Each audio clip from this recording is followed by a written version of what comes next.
অপর যত জোটই আছে, জোট বা দলই আছে না কেন, থাকুক না কেন, তাদের অনেক ক্যান্ডিডেট আছে যে নিজ কনস্টিটিউয়েন্সির লোকেরাই প্রথমবারের মতো চিনছেন, তাই না? তো এই সমস্ত কিছু বিবেচনায় তো বিএনপির কিছু অ্যাডভান্টেজ আছে, আবার সামটাইমস অ্যাডভান্টেজ ইটসেলফ ডিসঅ্যাডভান্টেজের কারণ হয়। ধরুন বিএনপির একজন ক্যান্ডিডেট আছে এরকম, বা জামাতের একজন ক্যান্ডিডেট আছে এরকম, যে খুবই পরিচিত তার অপকর্মের কারণে, তো সেটা এই পপুলারিটিটা তার জন্য ইতিবাচক জিনিস নয়। সেসব বিবেচনায় আমি মনে করি নির্বাচন একদমই হাড্ডাহাড্ডি জায়গায় আছে। এটা দলগুলি এখন শেষ মুহূর্ত, এখন যেটা হচ্ছে একদম শেষ মুহূর্তের লড়াই। আগামী 4 দিন কে আসলে শেষ মুহূর্তে এসে অনেক ঘুরে যায়। বাংলাদেশের মানুষের ভোট দেওয়ার প্রবণতা কোনো কোনো সময় ইমোশনাল, এটা আমরা বলি অনেকটা পরীক্ষার আগের রাতের পড়া। হ্যাঁ, সেটা তো আছেই।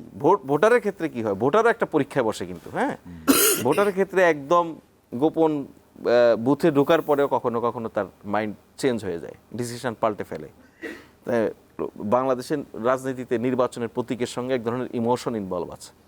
সারাদিন দেখা যাচ্ছে যে আপনি হয়তো একজন ফর এক্সাম্পল বিএনপির বিদ্রোহী স্বতন্ত্র প্রার্থীর হয়ে ছিলেন, আপনি বিএনপি করেন, কিন্তু আপনি যার রাজনীতিটা করেন সে স্বতন্ত্র ক্যান্ডিডেট, আপনি ভিতরে গেলেন, মার্কা হয়তো ফুটবল, মার্কা হয়তো অন্য কিছু, স্বতন্ত্র প্রার্থী হিসেবে আপনি ধানের শীষ দেখে আর নিজের ইমোশনটা ধরে রাখতে পারলেন না। ধানের শীষ, এটা হয় বাংলাদেশের রাজনীতিতে। সুতরাং নির্বাচনটা আসলে নির্বাচন যে ধরনের হওয়া উচিত ছিল, যেটা আগে থেকেই আমরা কিছু চূড়ান্তভাবে প্রেডিক্ট অনেক কিছুই করে মানুষ, চূড়ান্তভাবে নিশ্চিত করে কিছু বলা যায় না, আমরা সেরকম একটা নির্বাচনের মধ্যে আছি।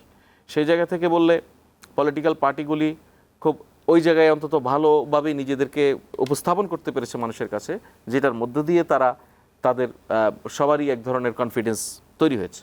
এখন শরীফ ভাই যেটা বলছিল বা আপনি যেটা প্রশ্ন করেছিলেন নির্বাচনের ইশতেহার নিয়ে, এটা নিয়ে আমি বলা যায় এক ধরনের অ্যাডভোকেসি করছি আমি, মানে একজন গণতন্ত্রকামী মানুষ হিসেবে আমি সুশাসন এখানে প্রতিষ্ঠা হোক এবং সুশাসন লং লাস্টিং হোক সেই বিবেচনা থেকে যদি বলি, আমাদের এখানে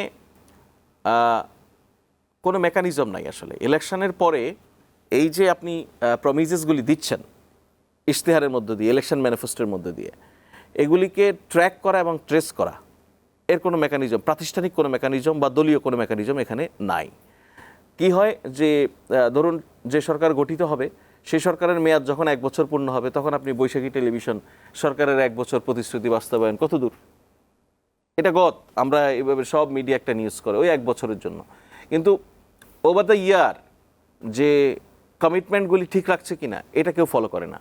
এইটা ফলো করার দায়িত্ব কার? প্রথম কথা হচ্ছে যারা কমিটমেন্ট দেয় তাদের এক ধরনের নিজস্ব ইভ্যালুয়েশনের জন্য তাদের অ্যাসেস করা উচিত। পার্টির একটা ট্র্যাকিং এবং ট্রেসিং মেকানিজম থাকা উচিত।